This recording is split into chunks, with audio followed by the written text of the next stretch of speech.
Stand-up comedy. Too much material, not enough time. I've been writing jokes and stories that are really funny for like 12 years. And over that 12-year period, it expands to even further years back from when I was living in Russia, and then after that in the Army, and then all sorts of other crazy stuff. And I tell people that sometimes having too much material is like a good problem to have, because when I get off stage and it's new stuff, I still have stuff that could be new to everybody else, but it's stuff that I wrote like 10 years ago. And it's like a good frustration to have, because I always will have material. And while I have that older material that I haven't said, I'm always coming up with new stuff too. And it kind of works like a library.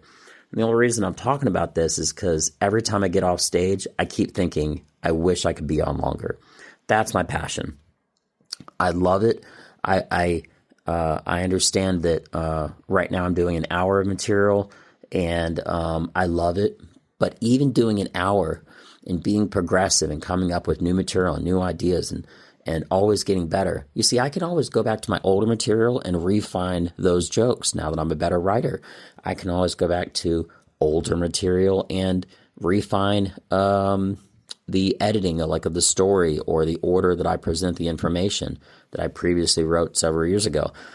Again, now that I'm a better writer and also a better editor of my own information and jokes and ideas and writing and style and how you present the information in what order, So perfect example, if there's an action film, it might start during like a huge action sequence, then something crazy happens, and all of a sudden the screen goes back and it says 5 years earlier.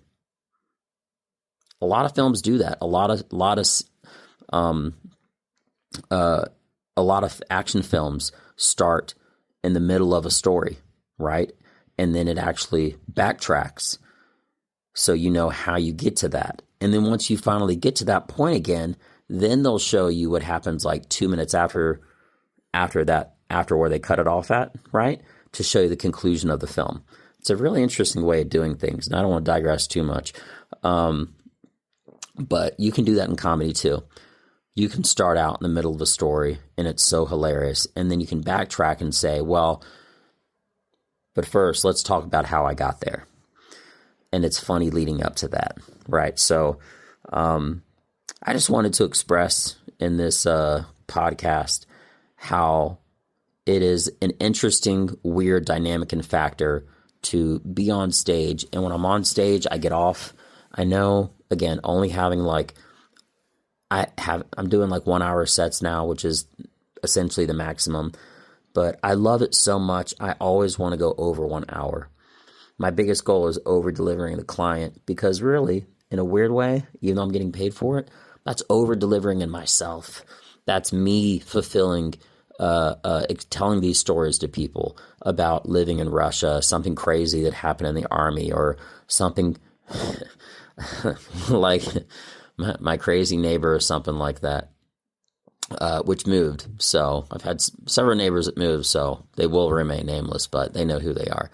And I love it. I love it so much. It's my passion. It's who I am. And I'm just really happy, but I always feel like I'm living with a good problem, a good frustration, because it's like an unsung song. Imagine having like a beautiful song and that you would love to sing and people would love to hear, but you don't ever sing it.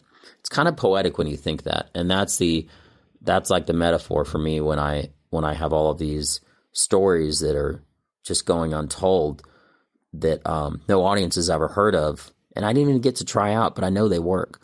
I know they work because I've lived through them and they're hilarious, but it's just something that I wanted to get out.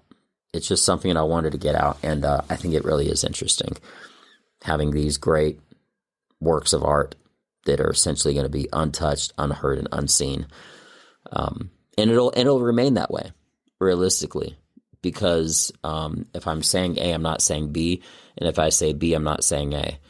I just have too much stuff, and I wrote for so many years because I didn't have a place to perform, and now that I do, I have an excess of material. Again, that's a good problem. but I just wanted to share it, and now I did. So I hope everybody has a beautiful day. Thank you so much for your time, and Benja, well done. Check me out. Peace.